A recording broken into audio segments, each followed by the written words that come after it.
visi misi Ar-Ruqyah wa Risalah dari YP ini diantaranya adalah mewujudkan pendidikan yang berkualitas dan berakhlak mulia. Nah, ini dalam perspektif hadis Nabi kita Muhammad sallallahu alaihi wasallam. Nabi sebut orang yang cerdas secara spiritual itu disebut dengan al-qayyisu dalam bahasa hadis. Apa itu al-qayyisu? Orang yang cerdas secara spiritual, Nabi katakan mandana nafsahu. Orang yang selalu mengintrospeksi dirinya. Wa amila lima ba'dal maut. Dan telah mempersiapkan bekal amal baik sebelum datangnya kematian.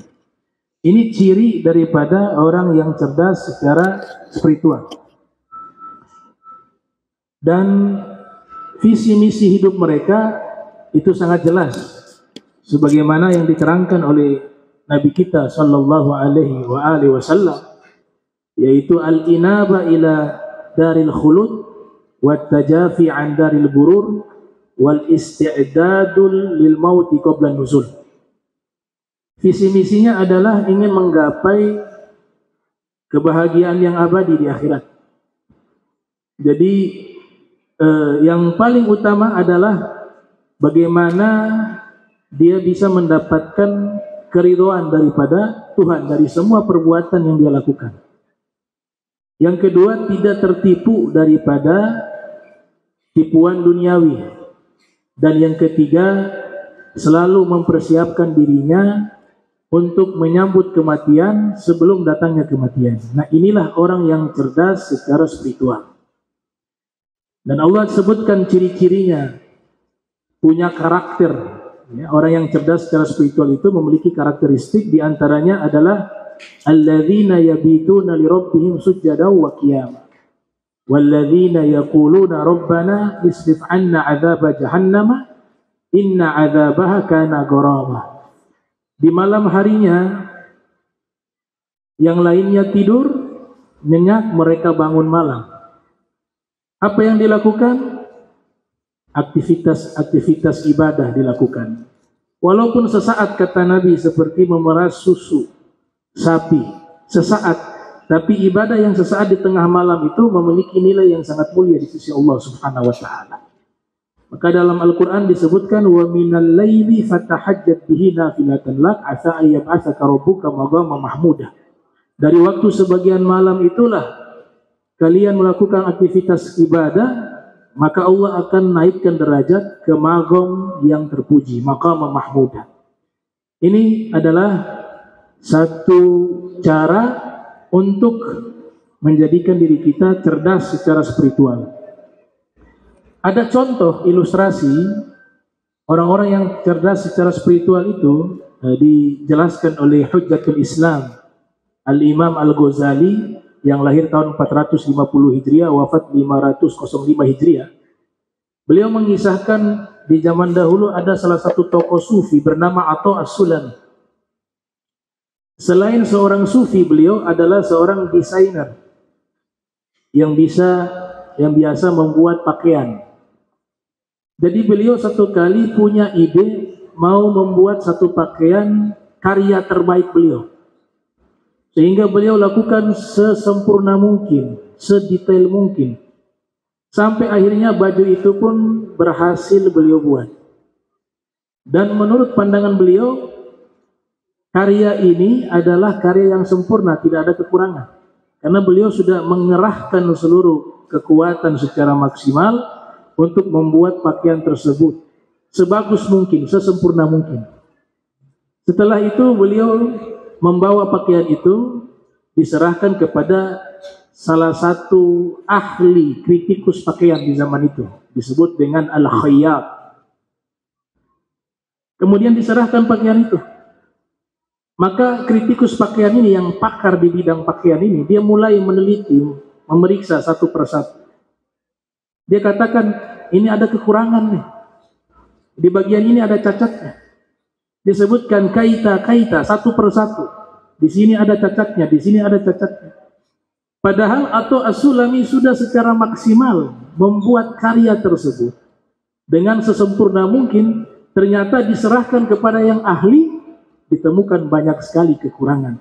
Maka kana yabki bukaan syadidah. Beliau saat itu menangis. Maka kritikus pakaian ini mengatakan, saya minta maaf kalau begitu. Jangan kau menangis, saya tetap bayar dengan harga yang layak. Ini pakaian tetap saya beli, kata kritikus pakaian tersebut. Apa kata Atha As-Sulami? Saya menangis bukan masalah pakaian. Ya. Tapi yang saya tangisi, ini pakaian saya buat sesempurna mungkin menurut saya.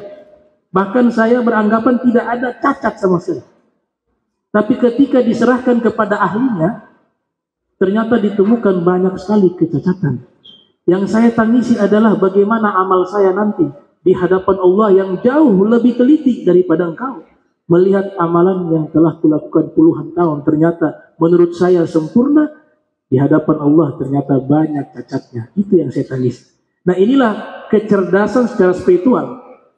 Jadi dalam pandangan Islam, kalau kecerdasan secara intelektual tanpa kecerdasan secara spiritual, maka itu hal yang semu. Kalau bahasa Al-Quran, haba'an manfura, seperti debu yang ditiup angin. Maka dibutuhkan juga kecerdasan secara intelektual, itu memang perlu. Bahkan kami meriset dalam beberapa kitab tafsir Al-Quran, seperti tafsir Ruhul Ma'ani, tafsir Al-Kabir karya Imam Fakhruddin Ar-Razi yang lahir tahun 544 Hijriah, wafat 606 Hijriah. Kami juga meneliti dalam tafsir Ibn Katsir yang lahir tahun 701 Hijriah. Juga tafsir Abu Ja'far At-Tabari, ulama ahli tafsir yang diberikan julukan Sayyidul Mufassirin, yang lahir pada tahun 224 Hijriah, wafat 310 Hijriah. Mereka menyimpulkan bahwa kebanyakan penghuni neraka itu karena sebab tidak memiliki kecerdasan intelektual. Atau paling minimal, ketika hidup di dunia, dia tidak mengaktifkan akalnya untuk berpikir. Itu disebutkan paling banyaknya penghuni neraka orang-orang seperti itu. Misalnya di surat Al-Mulk dikatakan kan, "Lau kunna nasma'u aw na'qilu ma kunna fi ashabis sa'ir." Seandainya kami mendengar pada waktu itu di saat hidup. Ini ceritanya orangnya sudah masuk neraka. Seandainya kami mendengar nasihat-nasihat yang baik kemudian kami amalkan, atau seandainya kami berpikir, maka kami bukan penghuni neraka sa'ir. Kemudian di ayat yang lain dengan tegas Allah Ta'ala menyatakan, "Walaqad dzara'na jahannama likatsirin minal jinni wal ins lahum qulubun la yafqahuna biha." Kami penuhi neraka jahanam dari golongan jin dan manusia. Mereka diberikan akal tapi tidak digunakan berpikir. Berarti kecerdasan intelektual ini sangat perlu. Berpikir itu hal yang sangat penting. Tadi dibacakan oleh Qori, ya, surat Al-Mujadilah. Ya, bisa disebut surat Al-Mujadilah, bisa juga surat Al-Mujadalah. Dia memiliki dua nama yang benar. Di situ kan dinyatakan oleh Qori bahwa Allah mengangkat derajat orang beriman di antara kalian, dan Allah mengangkat orang-orang berilmu di antara orang-orang beriman. Yarfa'illahu alladhina amanu minkum walladhina utul ilma darajat. Berarti kecerdasan intelektual itu sesuatu hal yang sangat mulia. Karena Allah sendiri yang menyebutkan mengangkat derajat orang-orang yang memiliki kecerdasan secara intelektual. Tapi dalam pandangan Islam gak cukup hanya cerdas secara intelektual tanpa ada amal. Jadi bukan hanya tahu secara teori, tapi ada tuntutan praktik. Makanya di ayat yang lain ada ancaman dari Allah Subhanahu wa Ta'ala bagi orang yang sekedar pandai, cerdas secara intelektual, hanya bisa berbicara, hanya bisa teori, tanpa ada praktek, itu mendapatkan ancaman dari Allah Subhanahu wa Ta'ala. Ya ayyuhalladzina amanu lima taquluna ma la taf'alun kabura maqtan 'indallahi an taqulu ma la taf'alun. Yang artinya Allah sangat murka kepada orang yang hanya teori tapi tidak praktek. Dan di hadis Rasul Muhammad sallallahu alaihi wasallam yang diriwayatkan oleh Imam At-Tabrani dalam Mu'jamnya yang lahir 260 Hijriah, wafat 360 Hijriah, Nabi mengumpamakan orang yang berilmu tapi tidak mempraktikkan ilmunya, Itu Nabi umpamakan seperti lilin yang memberikan cahaya kepada seluruh manusia, tapi di saat yang sama dia sedang membakar dirinya. Mathalul alim alladhi yu'allimun nasa khaira wa yansa nafsahu kamathali siraj yudhi'u linnas wa yahruqu nafsahu. Perumpamaan orang berilmu yang hanya mengajar tapi tidak mengamalkan ilmunya, itu diumpamakan seperti lampu atau lilin yang memberikan cahaya kepada manusia, tapi di saat yang sama dia sedang membakar dirinya. Oleh sebab itu, kalau kita mengkaji biografi para ulama terdahulu, mereka itu tidak mendikotomi ilmu, tidak mengatakan ini ilmu agama, ini ilmu dunia, ini ilmu akhirat, ini bukan ilmu akhirat. Substansinya bukan di situ. Substansinya adalah ilmu itu memberikan manfaat tidak. Itu yang disebut dalam doa Nabi, Allahumma inni as'aluka ilman nafi'ah. Ya Allah, aku meminta kepadamu ilmu yang bermanfaat. Ini hadis diriwayatkan oleh Imam Al-Ghazali dalam kitab Bidayatul Hidayah, yang lahir tahun 450 Hijriah, wafat 505 Hijriah. Nah, sehingga para ulama terdahulu, mereka justrulah yang mengembangkan ilmu-ilmu modern yang saat ini kita nikmati. Kita berbicara tentang ilmu optik. Ada ulama Ibnu Haythum, orang pertama yang menciptakan optik di dalam kitabnya Al-Manzar. Kemudian berbicara tentang ilmu kedokteran. Orang pertama yang mengoperasi manusia dan sukses, yaitu operasi tumor. Namanya Az-Zahrawi, mengarang kitab Al-Hawi. Kemudian ada ahli medis yang kitabnya digunakan di Eropa berabad-abad, sampai saat ini masih dikembangkan, seperti Ibnu Sina di dalam karyanya Al-Qanun fit Tibb. Kemudian ada penemu robotik, bapak robot, Ibnu Al-Jazari. Beliau adalah orang pertama yang membuat robot. Beliau orang pertama yang membuat pompa air. Beliau orang pertama yang membuat mesin cuci. Dan banyak sekali penemuan-penemuan yang diciptakan oleh beliau. Belum lagi ahli kimia, murid dari Imam Ja'far As-Shadiq bin Muhammad Al-Baqir, bernama Jabir. Disebut oleh orang-orang barat Gilbert. Dia disebut sebagai orang pertama yang menyusun ilmu kimia secara sistematis. Jabir bin Hayyan, penemu pesawat, ya, di mana pertama kali manusia yang terbang itu Vernos di Andalus, Spanyol. Itu abad 1 Hijriah sampai masuk ke 2 Hijriah. Artinya banyak sekali pengembangan ilmu-ilmu modern yang saat ini kita nikmati, itu tidak lepas daripada hasil penemuan para ulama-ulama terdahulu. Karena yang mereka ingin sampaikan kepada kita, ilmu itu semuanya baik jika bermanfaat. Itulah yang dimaksudkan dalam doa Nabi kita Muhammad sallallahu alaihi wasallam, ilmun nafi'. Saya teringat ada satu tokoh ulama kelahiran tahun 740 Hijriah bernama As-Sayyid Asy-Syarif Al-Jurjani. Di situ kalau diterangkan manaqib beliau, kita kagum. Kenapa? Karena begitu banyak ilmu yang dikuasai, multidisipliner kalau dalam bahasa modern. Disebutkan dalam manaqib beliau, falakiyun, ahli astronomi, musikiyun, seorang musisi. Bayangkan ulama musisi. Yang ketiga, faqihun, ahli fikih. Yang keempat, mufassirun, ahli tafsir. Yang kelima, muhaddithun, ahli hadis. Yang keenam, lughawiyun, ahli bahasa Arab. Dan yang ketujuh disebutkan usuliyun, ahli usul. Yang berikutnya mutakallim, ahli teologi. Jadi gelar keilmuan yang dikuasai itu sangat banyak, sehingga untuk menerangkan itu butuh 1 lembar penuh untuk ilmu-ilmu yang beliau kuasai. Bahkan di zaman beliau itu, di masa Hulaga, ya, disebut dengan Timur Leng, penguasa yang ada di zaman itu sangat cinta kepada beliau, dan terjadi perdebatan dengan salah satu tokoh ulama besar bernama Imam Taftazani, di mana memperdebatkan tentang ilmu balaghah dalam fan ilmu bayan, bab namanya al-isti'arah at-tabi'iyah wa tamthiliyah. Itu luar biasa, beliau uraikan penjelasan tersebut sehingga Imam Taftazani pun kalah dalam perdebatan itu, yang menyebabkan beliau akhirnya sedih sampai meninggal dunia sebab kalah debat dengan As-Sayyid Asy-Syarif Al-Jurjani. Dan subhanallah, ulama-ulama kita adalah orang-orang yang memang rajin mencatat, rajin membaca, dan memang agama kita memerintahkan hal itu. Ya, wahyu pertama perintahnya baca, Iqra. Ada surat tentang pena, Al-Qalam, diperintahkan kita menulis dan membaca. Lahirlah banyak ilmuwan-ilmuwan Islam, ulama-ulama Islam yang diakui keilmuannya baik di timur maupun di barat. Perdebatan ini direkam dalam kitab, diabadikan dalam kitab karya Syekh Abdullah bin Utsman Ar-Rumi berjudul Istima'ul Bahrain. Ketika membaca kitab tersebut, takjub bagaimana cerdasnya salah satu sosok ulama kebanggaan Islam bernama As-Sayyid Asy-Syarif Al-Jurjani, pengarang kitab At-Ta'rifat yang sangat masyhur tersebut. Dan yang terakhir, kecerdasan emosional. Jadi kita menguasai ilmu, yang memiliki kecerdasan intelektual. Kita juga memiliki kecerdasan spiritual.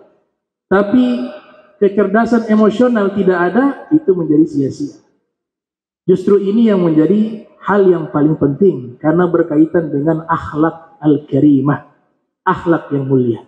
Bagaimana hati seorang mukmin diterangkan di dalam hadis Rasul Muhammad sallallahu alaihi wasallam. Disebut dengan al-hadis al-musalsal bil awwaliyah, hadis musalsal bil awwaliyah, karena setiap orang yang belajar ilmu hadis kepada sang guru, hadis pertama yang disampaikan adalah hadis tersebut. Bahkan sebagian ulama hadis mengatakan disebut dengan basmalahnya dalam hadis. Kalau dalam Al-Quran Bismillahirrahmanirrahim. Kalau dalam hadis basmalahnya adalah hadis ini, Ar-Rahimuna yarhamuhu ar-Rahman tabarakahu wa ta'ala. Irhamu man fil ard yarhamkum man fis sama. Allah yang maha penyayang sangat menyayangi orang-orang yang punya kasih sayang. Sayangilah semua yang ada di bumi, niscaya yang di langit akan menyayangi kalian. Ini hadis luar biasa, menjadi basmalah di dalam ilmu hadis. Dan ini rawinya ini ulama-ulama besar. Ini hadis riwayat Imam Tirmidzi. Beliau dapatkan dari gurunya bernama Ibnu Abi Umar. Ibnu Abi Umar mendapatkan dari gurunya bernama Sufyan bin Amrin bin Dinar. Sufyan bin Amrin bin Dinar mendapatkan dari gurunya Abu Qabus. Abu Qabus mendapatkan dari gurunya Abdullah bin Amr bin As. Abdullah bin Amr bin As mendapatkan dari Nabi Muhammad sallallahu alaihi wasallam. Nah, kecerdasan semacam ini justru di zaman kita ini langka. Tadi disebutkan orang tua-tua dulu kalau di ruang tamu berbicara, ngobrol sama tamunya, tidak berani anak-anak lewat di tempat tersebut. Berarti ada degradasi, penurunan akhlak yang mulia. Ini sebab apa? Karena tadi kecerdasan emosionalnya tidak ada. Ya, disebut dengan az-zaka al-atifi atau EQ. Saya teringat dulu ulama bernama As-Sirri As-Sakati. Coba kita lihat, kita bisa mengukur standar hati kita yang punya kecerdasan emosional dengan ulama-ulama terdahulu. Satu kisah ini, dan saya tutup mungkin karena waktu. Ini muka sudah pada lapar semua. Jadi saya persingkat saja. Yang ketiga, ini contoh bagaimana seseorang memiliki kecerdasan emosional. Dan kita bisa mi'yar, mengukur, menjadi barometer, apakah hati kita sudah sama seperti mereka, atau kurang dari itu. Ini As-Sirri As-Sakati di dalam kitab Hilyatul Awliya wa Tabaqatul Asfiya, karya Imam Abu Nuaim Asfahani, juga diceritakan di dalam kitab Tazkiratul Awliya dan Tabaqatul Awliya. Beliau ini adalah paman dari salah satu tokoh sufi besar dunia. Mungkin kita semua kenal ya, namanya Al-Imam Junaid Al-Baghdadi. Al-Imam Junaid Al-Baghdadi ini adalah salah satu barometer tokoh sufi dan ilmu tasawuf dunia. Yang sanad ilmu tasawuf yang hari ini itu bersambung banyak ke jalur beliau. Ya, namanya Al-Imam Junaid Al-Baghdadi. Al-Baghdadi nama kota di Irak, Baghdad. Jadi beliau punya guru, juga merangkap paman sekaligus guru, bernama Imam As-Sirri As-Sakati. Imam As-Sirri As-Sakati selain sebagai sufi dan ulama, beliau juga seorang tajir, seorang pedagang. Punya toko di pasar, menjual kain. Satu ketika beliau sedang keluar dari tokonya, pergi ke masjid sholat. Selepas sholat dari masjid, beliau ke rumah. Ternyata terjadi peristiwa di pasar, terjadi kebakaran dan hampir seluruh toko yang ada itu habis terlahap api. Ada yang melaporkan kepada beliau, wahai Imam Sirri As-Sakati, pasar kebakaran. Kemudian Imam Sidi As-Sakati mengatakan, toko saya bagaimana? Maka dijawab oleh orang yang membawa kabar tersebut, alhamdulillah tokonya antum selamat. Tapi yang di sekitar antum itu semuanya terbakar. Spontan beliau mengucapkan kalimat syukur, alhamdulillah. Ternyata setelah itu beliau pergi ke pasar. Di pasar beliau saksikan orang-orang yang memiliki toko itu sudah terbakar. Itu adalah tempat gantung hidup mereka. Toko mereka semuanya sudah terbakar. Semuanya menangis. Yang uniknya toko beliau saja yang selamat. Di saat beliau menyaksikan pemandangan tersebut, yang lain sedih karena tokonya terbakar. Maka di saat itu dalam hatinya berkecamuk. Ada kata-kata hati yang menyatakan bahwa engkau tega mengucapkan kalimat syukur di atas penderitaan saudara-saudaramu. Maka dia menangis saat itu dan dia beristighfar atas dosa mengucapkan alhamdulillah di waktu yang tidak tepat selama 30 sanatan, selama 30 tahun. Itu luar biasa. Dan semua toko itu diganti olehnya. Uangnya dia bangun kembali toko-toko kerabatnya, saudara-saudaranya. Tapi istighfarnya itu terus berlangsung selama 30 tahun. Ini bukan masalah mengucapkan alhamdulillahnya, bukan. Tapi di saat dia merasakan senang dan bersyukur, di saat yang sama saudara-saudaranya lagi mengalami musibah dan kesedihan, maka tidak layak seorang mukmin itu berbahagia di atas penderitaan orang-orang, apalagi dia saksikan. Saya teringat satu hadis, dan ini saya tutup ceramah saya. Ini satu hadis menjadi satu ilmu untuk kita, terutama saya temukan dalam kitab Tuhfatul Ashraf bi Ma'rifatil Atraf, ya, ini kitab lumayan tebal, sekitar 15 sampai 16 jilid, ditulis oleh Imam Al-Mizi. Di situ diriwayatkan Nabi kita Muhammad sallallahu alaihi wasallam, beliau pernah bersabda, beliau mengatakan, la tudhir asy-syamatata li akhik fayarhamhullah wa yabtaliyak. Jangan pernah kalian menampakkan kesenangan di atas penderitaan saudara kalian yang sedang susah. Ini kaitannya zaman sekarang, ya, konteks kekinian. Saudara-saudara kita sampai sekarang masih dibantai di Palestina. Sudah berapa puluh ribu di sana. Tidak layak kita buat acara hiporia, pesta-pesta, di saat saudara-saudara kita mengalami pembantaian, genosid besar-besaran. Sampai sekarang tidak henti-hentinya. Cuma media sudah capek mengabarkan. Makanya sudah tidak terlalu lagi dipusingkan oleh saudara-saudara kita yang muslim lainnya. Hanya beberapa negara saja yang jelas-jelas menolong mereka. Dan paling minimal sampai saat ini kita tidak pernah berhenti mendoakan itu. Karena musibah itu belum berakhir. Pembantaian itu belum selesai. Inilah kecerdasan yang sesungguhnya, kepekaan kita sesama muslim, baik di timur maupun di barat. Nabi umpamakan kal jasad al-wahid, seperti satu tubuh, gak bisa dipisahkan, baik di timur maupun di barat. Oleh sebab itu Nabi katakan, jangan pernah kalian menampakkan kebahagiaan di atas penderitaan saudara kalian. Jika itu dilakukan, Allah akan tolong mereka. Allah akan berikan rahmat kepada mereka yang mengalami kesusahan tersebut. Dan Allah akan berikan ujian yang sama kepada orang-orang yang bahagia di atas penderitaan saudara-saudaranya. Ini adalah hadis Nabi kita Muhammad sallallahu alaihi wasallam. Wa jami'u ma ja'a bihi sayyiduna Muhammad sallallahu alaihi wasallam haq. Dan semua yang dibawa oleh Rasul dan dikabarkan oleh Rasulullah sallallahu alaihi wasallam adalah benar, dan sungguh apa yang disampaikan oleh Nabi sallallahu alaihi wasallam satu persatu sudah mulai terungkap kebenarannya. Baik daripada ilmu, namanya ilmu transformasi, figur transformasi, yang membahas tentang tanda-tanda hari kiamat. InsyaAllah mudah-mudahan Allah Ta'ala berikan kita istiqamah, nasihat wa ta'ah. Dan ini yayasan YPI, Allah Ta'ala kembangkan lagi dakwanya, manfaatnya, alumni-alumni yang bermanfaat di dunia wal akhirah. Bismillahirrahmanirrahim. Alhamdulillahi rabbil alamin. Allahumma salli wa sallim ala sayyidina Muhammad. Allahumma jam'ana hadha jam'a marhuma wa tafarraqan bari tafarrukan ma'zuma wa la tajal minna wa la minna syakila mahruma. Subhanaka bihamdika asyhadu an la ilaha illa anta astaghfiruka wa atubu ilaik. Wa sallallahu ala sayyidina Muhammadin wa ala alihi wa sahbihi wa baraka wasallam. Wa lakum minkum wassalamu alaikum warahmatullahi wabarakatuh.